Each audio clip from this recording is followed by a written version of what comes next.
गुनाहों का देवता अध्यायवार सार भाग एक।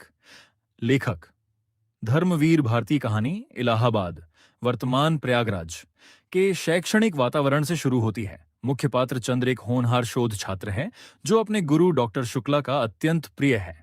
डॉक्टर शुक्ला की बेटी सुधा चंचल, सरल और स्नेही स्वभाव की है। चंदर और सुधा के बीच गहरा अपनापन है। दोनों एक दूसरे की बहुत परवाह करते हैं, लेकिन अपने प्रेम को कभी खुलकर व्यक्त नहीं करते। चंदर डॉक्टर शुक्ला का बहुत सम्मान करता है, इसलिए वह अपने मन की भावनाओं को दबाकर रखता है। धीरे धीरे दोनों का रिश्ता और गहरा होता जाता है। सुधा हर छोटी बड़ी बात चंदर से साझा करती है और उसके बिना खुद को अधूरा महसूस करती है। चंदर भी सुधा से प्रेम करता है, लेकिन वह इसे अपनी जिम्मेदारियों और सामाजिक मर्यादाओं के कारण स्वीकार नहीं कर पाता। यही अनकहा प्रेम आगे चलकर पूरी कहानी का सबसे बड़ा संघर्ष बन जाता है। गुनाहों का देवता अध्यायवार सार भाग 2। कहानी आगे बढ़ती है और डॉक्टर शुक्ला सुधा के विवाह के बारे में सोचने लगते हैं। वे चंद्र से भी इस विषय पर सलाह लेते हैं। चंद्र के मन में सुधा के लिए गहरा प्रेम होता है, लेकिन वह अपने गुरु के सम्मान और सामाजिक मर्यादाओं को अपने प्रेम से ऊपर रखता है। इसी कारण चंद्र अपने प्रेम का इजहार नहीं करता। उल्टा वह सुधा को समझाता है कि उसे अपने पिता की इच्छा मानकर विवाह कर लेना चाहिए। सुधा चंद्र की बात को अंतिम सत्य मानती है और भारी मन से विवाह के लिए तैयार हो जाती है। सुधा का विवाह कैलाश नामक युवक से तय हो जाता है। विवाह की तैयारियों के दौरान चंदर बाहर से सामान्य दिखाई देता है, लेकिन भीतर ही भीतर टूट रहा होता है। उसे महसूस होने लगता है कि उसने अपने जीवन का सबसे बड़ा निर्णय ले लिया है, जिसका दर्द उसे जीवन भर सहना पड़ेगा। विवाह के दिन सुधा और चंदर दोनों की आंखों में अनकहा दर्द होता है। वे एक दूसरे से बहुत कुछ कहना चाहते हैं, लेकिन कोई भी अपने मन की बात नहीं कह पाता। यही त्याग और मौन इस उपन्यास को अत्यंत मार्मिक बनाता है। गुनाहों का देवता अध्यायवार सार भाग 3। सुधा के विवाह के बाद चंदर का जीवन पूरी तरह बदल जाता है। वह बाहर से सामान्य रहने की कोशिश करता है, लेकिन अंदर ही अंदर अकेलेपन और पीड़ा से टूट चुका होता है। उसे हर जगह सुधा की याद आती है और उसका मन पढ़ाई तथा काम में भी नहीं लगता।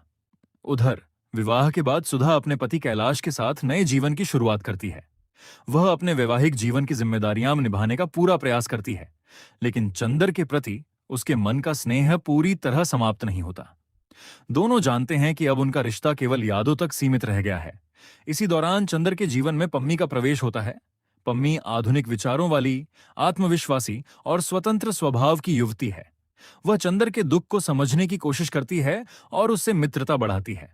चंदर अपने मन का खालीपन भरने के लिए पम्मी के करीब आने लगता है, लेकिन उसके मन में अब भी सुधा की यादें बसी रहती हैं। वह समझ नहीं पाता कि सच्चा प्रेम क्या है और जीवन में आगे कैसे बढ़े। यहीं से कहानी एक नए मोड़ पर पहुंचती है, जहां चंदर का मानसिक संघर्ष और भी गहरा हो जाता है। गुनाहों का देवता अध्यायवार सार भाग 4। चंदर अपने अकेलेपन से बचने के लिए पम्मी के और करीब आने लगता है। पम्मी उसे समझाने की कोशिश करती है कि जीवन केवल एक असफल प्रेम पर नहीं रुकता। दोनों के बीच निकटता बढ़ती है, लेकिन चंदर के मन में शांति नहीं आती। उधर बिनती, जो सुधा की रिश्तेदार है, चंदर का सम्मान करती है और उसकी मनस्थिति को समझती है। वह बिना किसी स्वार्थ के उसका साथ देती है। बिनती का स्नेह चंदर को सच्चे अपनापन का एहसास कराता है। समय बीतने के साथ चंदर को महसूस होने लगता है कि वह अपने दुख से भागने के लिए गलत रास्ते चुन रहा है। उसे समझ आता है कि केवल किसी और के करीब आ जाने से मन का खालीपन नहीं भरता। इसी बीच सुधा की तबीयत बिगड़ने की खबर चंदर तक पहुंचती है। ये समाचार उसे भीतर तक हिला देता है।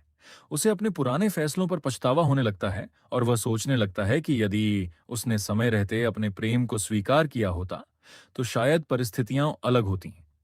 यह अध्याय चंद्र के आत्ममंथन और उसके भीतर होने वाले परिवर्तन की शुरुआत दिखाता है। गुनाहों का देवता अध्यायवार सार भाग 5 अंतिम। समय के साथ सुधा की तबीयत लगातार खराब होने लगती है।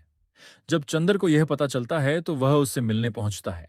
वर्षों बाद दोनों आमने सामने होते हैं। उनके बीच अब भी वही अपनापन और प्रेम होता है, लेकिन परिस्थितियां बदल चुकी होती हैं। सुधा चंद्र से कहती है कि उसने हमेशा उसे सच्चा प्रेम किया, लेकिन अपने पिता की इच्छा और समाज की मर्यादा का सम्मान करते हुए उसने अपने कर्तव्य को चुना। चंद्र भी स्वीकार करता है कि उसने अपने प्रेम को व्यक्त न करके बहुत बड़ी भूल की। सुधा की बिगड़ती हालत देखकर चंदर को अपने जीवन के फैसलों पर गहरा पछतावा होता है। उसे समझ आता है कि सच्चा प्रेम केवल त्याग नहीं, बल्कि समय पर सच बोलने और अपने मन की बात कहने का साहस भी है। कहानी के अंत में सुधा इस दुनिया से विदा हो जाती है। उसकी मृत्यु चंद्र को भीतर तक झकझोर देती है। वह आत्मचिंतन करता है और समझता है कि प्रेम का वास्तविक अर्थ सम्मान, विश्वास, त्याग और जिम्मेदारी है। अंत में चंद्र का व्यक्तित्व पहले से अधिक परिपक्व और संवेदनशील बन जाता है। उपन्यास का संदेश: सच्चा प्रेम निस्वार्थ और पवित्र होता है। कर्तव्य और प्रेम के बीच संतुलन आवश्यक है।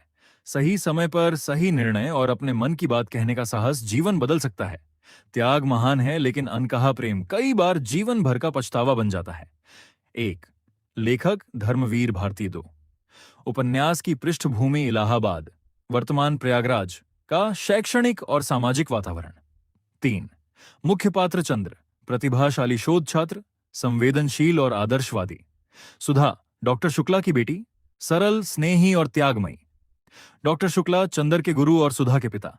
कैलाश, सुधा के पति। पम्मी, आधुनिक विचारों वाली युवती। बिन्नति, सरल और निस्वार्थ स्वभाव की लड़की। चार, कहानी का मुख्य कथानक: चंद्र और सुधा एक दूसरे से प्रेम करते हैं, लेकिन चंद्र अपने गुरु के सम्मान और सामाजिक मर्यादा के कारण प्रेम व्यक्त नहीं करता।